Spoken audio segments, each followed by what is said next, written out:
Hello everyone, ভিডঙ্কর.com ওয়েবসাইটে তোমাদের সবাইকে স্বাগত জানাই। আমি সৌরভ দে, তোমাদের ম্যাথ টিউটর।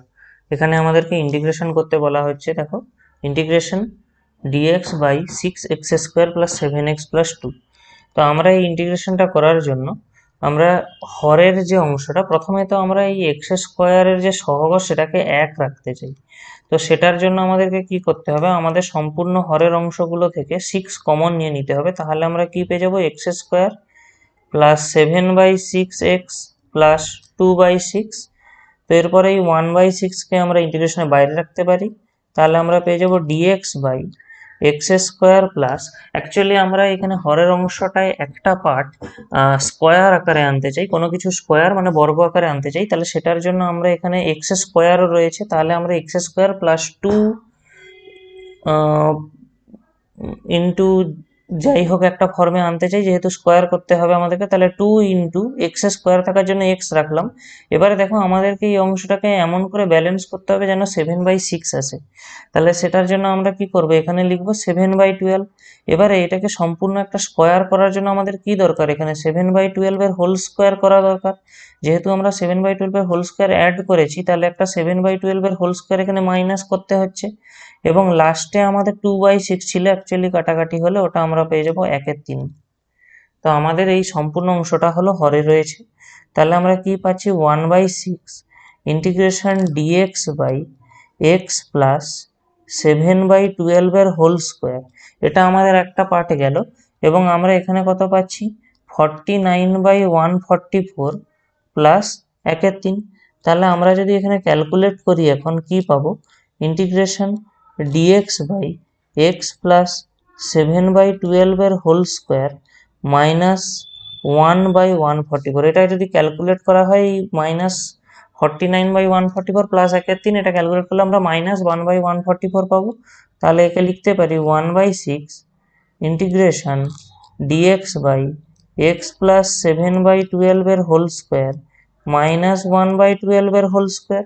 তো আমরা এখানে একটা প্রতিস্থাপন করছি। ধরে নিই এই এক্স প্লাস 7/12, এই সম্পূর্ণ অংশটা হলো জেড। উভয় পক্ষে অন্তর্কলন করলে আমরা পেয়ে যাব ডিএক্স ইকুয়াল টু ডিজেড। তাহলে আমরা এখানে ওই ভ্যালুগুলো পুট করে দিই, ডিএক্স এর জায়গায় আমরা বসিয়ে দিচ্ছি ডিজেড। তাহলে আমরা এখানে কত পেয়ে যাবো, z² মাইনাস 1/12 এর স্কোয়ার। তো এখানে আমরা এটাকে ইন্টিগ্রেশন করলে কি পাবো, 1/6 into 1/2 into 1/12 log mod z minus 1/12 by z plus 1/12 plus C. ঠিক আছে, তাহলে ক্যালকুলেট যদি করি, দেখো এখানে এটা কাটাকাটি হয়ে গেলে এখানে আসবে 6। তো যেহেতু এটা 1/1/6 আছে, তাহলে নেক্সট লাইনে 6টা কি হবে না, লবে চলে যাবে, অর্থাৎ 6 হয়ে যাবে শুধুমাত্র। এবং আমরা এখানে আবার জেড এর ভ্যালুটা ঘুরে বসিয়ে দিই।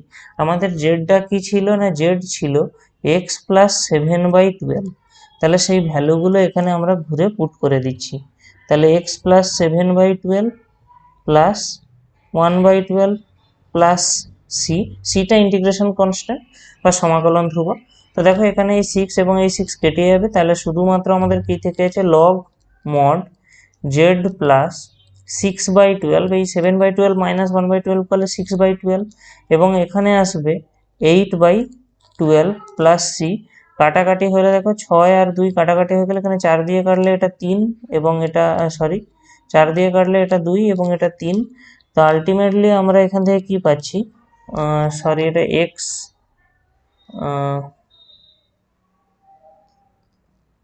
এটা এক্স হবে এখানে।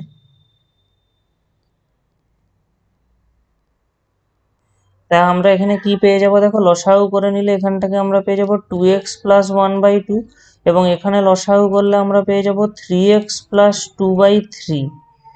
তো আলটিমেটলি আমরা ফাইনাল অ্যান্সারটা আমাদের কি পাবো, এখান থেকে আসবে log modulus 3 into 2x plus 1 by 2 into 3x plus 2 plus C, অর্থাৎ log modulus 6x plus 3 by 6x plus 4 plus C, যেখানে সি হলো একটি সমাকলন ধ্রুবক। তো এই অংশটাই, এই লাইনটাই হবে আমাদের এই কোশ্চেনের রিকোয়ার্ড অ্যান্সার। vidonga.com ওয়েবসাইটে ম্যাথস দেখার জন্য অসংখ্য ধন্যবাদ। এরকমই যেন প্রশ্ন তাদের সমাধানের জন্য আমাদের ওয়েবসাইটটি ভিজিট করো।